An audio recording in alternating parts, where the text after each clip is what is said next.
সেলিস্টি রহমান সহ 3 জন আসামি আর 10 দিনের রিমান্ড চেয়েছিল।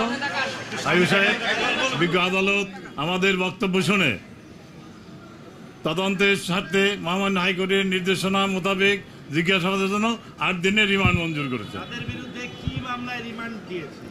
302 মামলা হত্যা মামলার।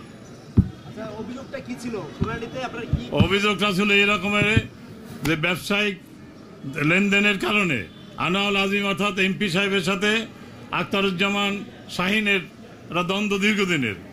আনোয়ার আজিম সাহেব এরা কখনই জানতে পারে নাই সেই দ্বন্দ্বের পরিপ্রেক্ষিতে এখানে হত্যার অনেক চেষ্টা করছে, সে না পেরে ভারতে আলোচনার নাম করে ভারতে তাকে নিয়ে গেছে।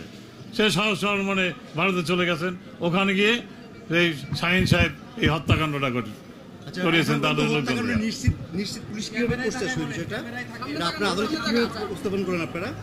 হত্যাকাণ্ড নিশ্চিত, তার লাশ খণ্ড খণ্ড যিনি করছেন সেই ভারতীয় আদালতে বারাসাতে আজকে সেই কসাইকে 12 দিনের রিমান্ড মঞ্জুর করছে।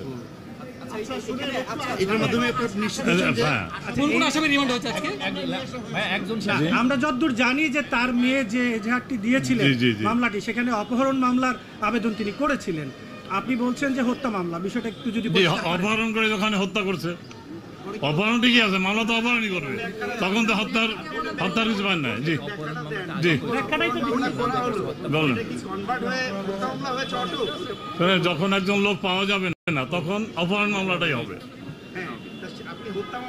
হত্যা মামলা যেহেতু এখন তো ক্লিয়ার হয়ে গেছে, তাকে হোটেলে নিয়ে যারা হত্যা করছেন খণ্ড খণ্ড করছেন তারা তো অনসিস্টেশনে পুলিশের কাছে অনসিস্টেশনে স্বীকার করছেন। এখন হয়তো আজকের রিমান্ডের শেষে দেখা যাবে অনসিস্টেশন স্বীকার করছেন।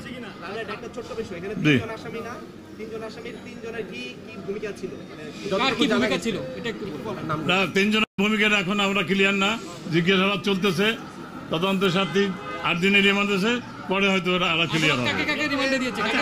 আমরা একটা জিনিস একটু জানতে চাই, আসামি যিনি হচ্ছেন একজন নারী, যাকে বলা হচ্ছে যে আপনার হানি ট্র্যাপের মাধ্যমে সেই সেখানে ভূমিকা রেখেছিল, আজকে আদালতে দেখলাম যে তিনি বেশ কিছু কথা বলেছেন নিজের স্বেচ্ছায়, আদালত তাকে জিজ্ঞেস করেনি, কি বলেছে শোনেন। আসামি সেলফ ডিফেন্স তো নিবেই, সে যারা বলছে আদালতে উঠাই যে আমাকে অ্যারেস্ট করা হয়েছে কেন, আমি তো কিছু জানি না।